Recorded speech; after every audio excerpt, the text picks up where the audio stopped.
కడప జిల్లాలో RTC bus బోల్తా కొట్టింది. సిద్ధవటం మండలం బాకరాపేట్ కలవచ్చు వద్ద ఈ ఘటన చోటు చేసుకుంది. బద్వేలు డిపోకు చెందిన ఆర్డినరీ ఆర్టీసీ బస్సు కడపకు వెళ్తుండగా ఈ ప్రమాదం జరిగింది. ఈ ఘటనలో బస్సు డ్రైవర్కు స్వల్ప గాయాలు కాగా కండక్టర్ చెయ్యి విరిగింది. బస్సులోని ప్రయాణికులకు స్వల్ప గాయాలయ్యాయి.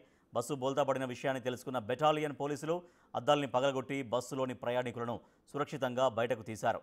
ప్రయాణికులకు ప్రాణాపాయం తప్పి స్వల్ప గాయాలతో బయటపడడంతో అధికారులు ఊపిరి పీల్చుకున్నారు.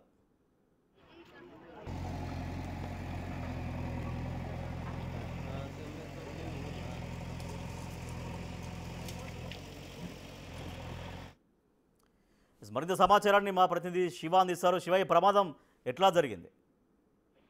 రాజేష్, ఏదైతే ఉందో కడప బద్వేలకు సంబంధించి కూడా ప్రధాన రహదారిలో ఈ రోజు ఉదయం ఆర్టీసీ బస్సు బోల్తా పడడంతో కండక్టర్ తో పాటు పైన కూడా స్వల్ప గాయాలే. అయితే దీనికి సంబంధించి కూడా అక్కడ ఏదైతే ఉందో ప్రధాన రహదారిలో కల్వట్టు గతంలో కూలిపోవడంతో అక్కడి నుంచి కూడా ఒక మట్టి మార్గాన్ని ఏర్పాటు చేశారు. అయితే రాత్రి కురిసిన వర్షానికి మాత్రం మట్టి దారి పూర్తితో బురదమయం కావడంతో ఆ రహదారిలో వెళ్తున్న బస్సు ఒకసారిగా బోల్తా పడింది. అయితే ఘటన సంబంధించి కూడా వెంటనే ఘటనా స్థలానికి దానికి సంబంధించి కూడా ఎవరైతే స్థానికంగా ఒక 11th బెటాలియన్ పోలీసు బృందం ఉంటుంది. సో ఆ వెంటనే పోలీసులు అక్కడ ఉన్న స్పందించి వెంటనే బస్సు అద్దాలు పగలగొట్టి అందరూ ప్రయాణికులు బయట తీశారు. డ్రైవర్ మాత్రం స్వల్ప గాయాలతో బయటపడడంతో మాత్రం అధికారులతో ఊపిరి పీల్చుకున్నారని చెప్పవచ్చు. Rajesh. Right, thank you Shiva.